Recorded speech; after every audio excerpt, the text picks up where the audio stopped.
আসসালামু আলাইকুম। সংবাদে আপনাদের সবাইকে স্বাগতম জানাচ্ছি আমি নুসরাত। শুরুতেই সংবাদ শিরোনাম। বাংলাদেশের সর্বশেষ গুরুত্বপূর্ণ আপডেট সংবাদে আপনাকে স্বাগত। শুরুতেই সংবাদ শিরোনাম, পরে বিস্তারিত।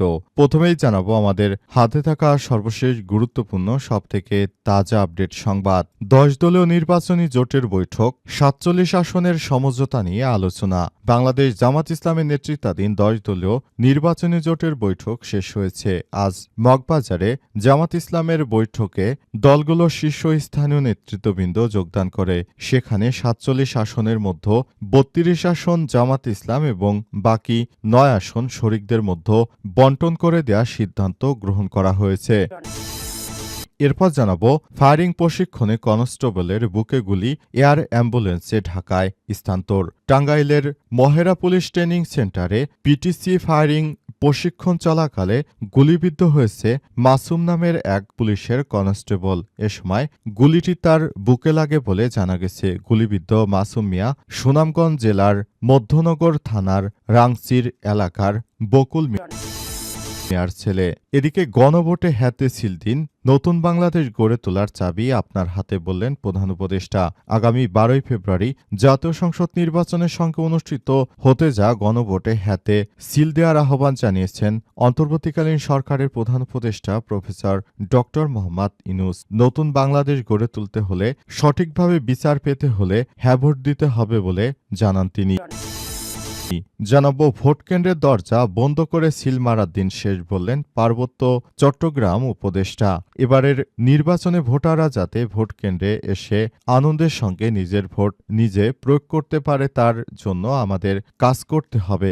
ভোটকেন্দ্রের নিরাপত্তার জন্য 90 কেন্দ্রে সিসি ক্যামেরা এবং দায়িত্বপ্রাপ্ত পুলিশের বডি ক্যামেরার ব্যবস্থা করা হয়েছে। পূর্বের ন্যায় আর ভোট ডাকাতির কোনো সুযোগ নেই। এবং সর্বশেষ জানাবো চানখারপুলে হত্যা মামলার রায় মঙ্গলবার সরাসরি সম্প্রচার করা হবে বিটিভিতে। গণঅভ্যুত্থানের রাজধানী চানখারপুলে 6 জনকে হত্যার ঘটনায় মানবতাবিরোধী অপরাধের মামলার রায় মঙ্গলবার 20 জানুয়ারি ধার্য করেছে আন্তর্জাতিক অপরাধ ট্রাইব্যুনাল। আজ ট্রাইব্যুনাল 1-এর চেয়ারম্যান বিচারপতি মোহাম্মদ গোলাম মোর্তজা মজুমদারের নেতৃত্বাধীন 3 সদস্যের বিচারিক প্যানেল এই রায়ের দিন ধার্য করেছে। প্রিয় দর্শক, এতক্ষণ শুনছিলেন সংবাদ শিরোনাম, এবারে বিস্তারিত। তবে তার আগে বন্ধুরা অনুরোধ থাকবে এই সংবাদটিতে একটি লাইক দিন। এই চ্যানেলে আপনি নতুন হয়ে থাকলে আমাদের সংবাদটি দেখতে দেখতে চ্যানেলটি সাবস্ক্রাইব করে রাখুন। কমেন্ট করে বন্ধুরা আপনার মূল্যবান মতামত জানিয়ে দিন আপনি বিশ্বের কোন দেশ থেকে বা বাংলাদেশের কোন স্থান থেকে আমাদের সংবাদটি দেখছেন এবং শুনছেন। আর বন্ধুরা, গাজা যুদ্ধে আপনি যদি নিরীহ ফিলিস্তিনিদের ভালোবেসে থাকেন, কমেন্টে ইয়েস লিখে পুরো বিশ্বকে জানিয়ে দিন। এবারে বিস্তারিত। 10 দলীয় নির্বাচনী জোটের বৈঠক, 47 আসনের সমঝোতা নিয়ে আলোচনা। বাংলাদেশ জামাত ইসলামের নেতৃত্বাধীন 10 দলীয় নির্বাচনী জোটের বৈঠক শেষ হয়েছে সোমবার 19 জানুয়ারি দুপুরে মগবাজারে জামাত ইসলামের কার্যালয়ে বৈঠক শুরু করেন দলগুলোর শীর্ষস্থানীয় নেতারা।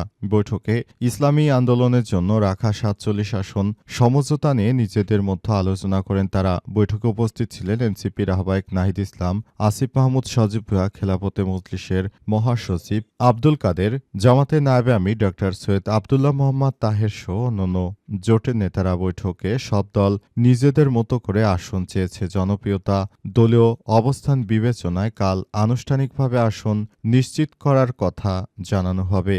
32 আসনে নিজেদের জন্য রেখে বাকি 9 আসন দলের কথা ভাবছে জামাত ইসলাম এবং সেভাবেই তারা আসন সমঝোতা করতে চায়। বাংলাদেশ জামাত ইসলামের পক্ষ থেকে ইতিমধ্যেই এসব বিষয় নিয়ে কথা বলা হচ্ছে এবং জামাতের পক্ষ থেকে 32 আসন রেখে, অর্থাৎ জামাত ইসলাম এখন 179, তার সঙ্গে যদি 32 যোগ দেওয়া হয় তাহলে 230 আসনের মতো জামাত ইসলাম এককভাবে এই নির্বাচনে তারা জিতার জন্য লড়াই করবে। আর যদি অন্যান্য দলকে আরও বেশি আসন দিতে হয় সেক্ষেত্রে জামাত ইসলাম প্রায় 220 আসনে তারা প্রতিদ্বন্দ্বিতা করবে, এমনটাই জানানো হয়েছে এবং সে অনুযায়ী জামাত ইসলাম সেইভাবেই প্রস্তুতি গ্রহণ করতে শুরু করেছে। জামাত ইসলামের পক্ষ থেকে আজ এই বিষয়টি নিশ্চিত করে বলা হয়েছে যে এবার জাতীয় সংসদ নির্বাচনে তারা একটু ভালো অবস্থানে যাওয়ার জন্য সেভাবেই প্রচেষ্টা চালিয়ে যাচ্ছে।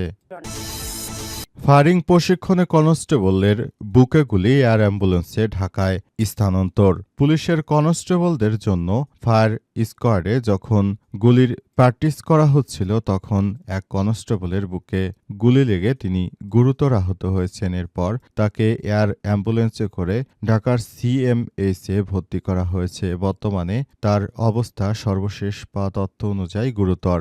যে কোনো সময় যে কোনো পরিস্থিতি ঘটে যেতে পারে। সবার কাছে দেশবাসীর কাছে দোয়া চাওয়া হয়েছে যাতে করে তিনি এই যাত্রায় বেঁচে ফিরতে পারেন।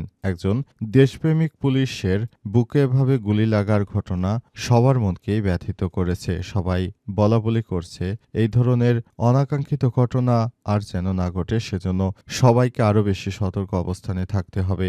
দেশের মধ্যে যে যেই কাজ করুক না কেন সবাইকে আরো সতর্কতার সহিত কাজ করতে হবে যাতে করে এই ধরনের অনাকাঙ্ক্ষিত ঘটনাগুলো এড়িয়ে যাওয়া যায় বলে মনে করা হচ্ছে।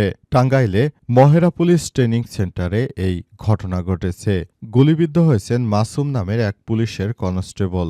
অস্ত্রটি ত্রুটির কারণে গুলি ভরার সময় ফায়ার হয়ে যায়। এই ঘটনা ঘটে। তবে পুলিশের একটি সূত্র বলছে ফায়ারিং প্রশিক্ষণ চলাকালে দুর্ঘটনাবশত তার বুকে গুলি লেগে যায়। পরে ঢাকায় পাঠানো হয়েছে। তার অবস্থা খুবই আশঙ্কাজনক অবস্থায় রয়েছে। গণভোটে হ্যাঁতে সিল দিন, নতুন বাংলাদেশ গড়ার চাবি আপনার হাতে, বললেন প্রধান উপদেষ্টা। অন্তর্বর্তীকালীন সরকারের প্রধান উপদেষ্টা প্রফেসর ড.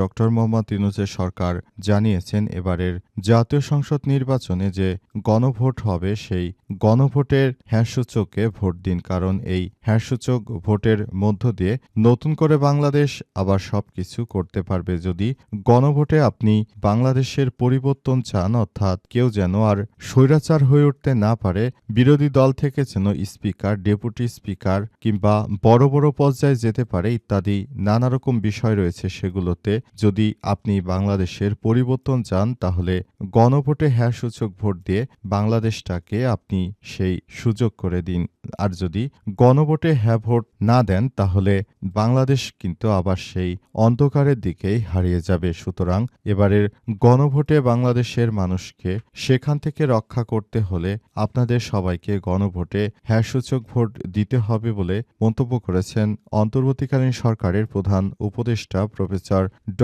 মোহাম্মদ ইউনূস। তিনি বলেন, গণভোটে হ্যাঁ সূচক ভোটের মধ্য দিয়ে বাংলাদেশকে নতুন করে আবার আগের জায়গায় ফিরে আনার জন্য চেষ্টা করুন। কারণ বিগত সময়ে স্বৈরাচারী সরকার বাংলাদেশের বিরুদ্ধে যে ধরনের কর্মকাণ্ড পরিচালিত করেছে, পুরো সিস্টেমগুলোকে ধ্বংস করেছে, সেগুলো থেকে আবার নতুন বাংলাদেশ গড়ে তুলতে হলে বাংলাদেশটাকে সুন্দরভাবে গড়ে তোলার জন্য আদালতে বিচার পেতে হলে আলাদাভাবে পৃথক সচিবালয় চালুর পদ্ধতি চাইতে হলে অবশ্যই গণভোটে হ্যাঁ ভোট দিতে হবে বলে জানিয়েছেন অন্তর্বর্তীকালীন সরকারের প্রধান উপদেষ্টা প্রফেসর ড. মোহাম্মদ ইউনূস। সেজন্য তিনি সবার প্রতি এই আহ্বান জানিয়েছেন যাতে করে সবাই গণভোটে হ্যাঁ ভোট দেয় এবং নতুন বাংলাদেশ গড়ে তোলার ব্যাপারে সরকারকে সর্বোচ্চ সহযোগিতা করা হয়। ভোটকেন্দ্রের দরজা বন্ধ করে সিল মারার দিন শেষ, বললেন পার্বত্য উপদেষ্টা। এবারের নির্বাচনে ভোটার যেন নির্বিঘ্নে ভোট দিতে পারে সেই ব্যবস্থা করেছেন অন্তর্বর্তীকালীন সরকারের প্রধান উপদেষ্টা প্রফেসর ড.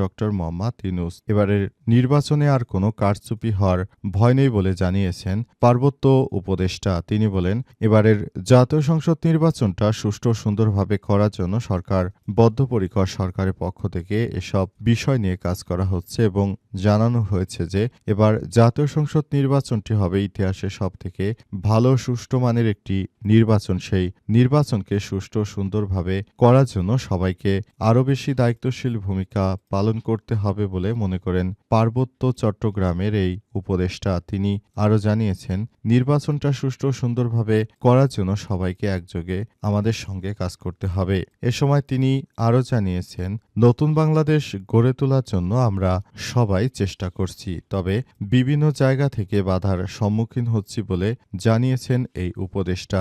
তাই সেসব জায়গা থেকে বেরিয়ে এসে নিজের দেশকে ভালোবাসতে হবে, দেশের পাশে দাঁড়াতে হবে এবং পুরো বাংলাদেশের জন্য আমাদের সবাইকে নতুন করে সবকিছু করতে হবে বলে জানিয়েছেন তিনি। নতুন করে সবকিছু করার মধ্য দিয়ে সবাইকে নিয়ে আমরা একটি নতুন বাংলাদেশ গড়ে তুলতে চাই, যেখানে কোনো হানাহানি মারামারি থাকবে না, যে যার ভোট সেই দিতে পারবে, একজনের ভোট আরেকজন দিতে পারবে না, আবার রাতের বেলায় যে ভোট হতো সে ভোটও হবে না বলে জানিয়েছেন এই উপদেষ্টা। তিনি এই বিষয়টি নিয়ে ইতিমধ্যেই তার যে বক্তব্য সামাজিক যোগাযোগ মাধ্যমে বক্তব্যটি বেশ জনপ্রিয়তা পেয়েছে।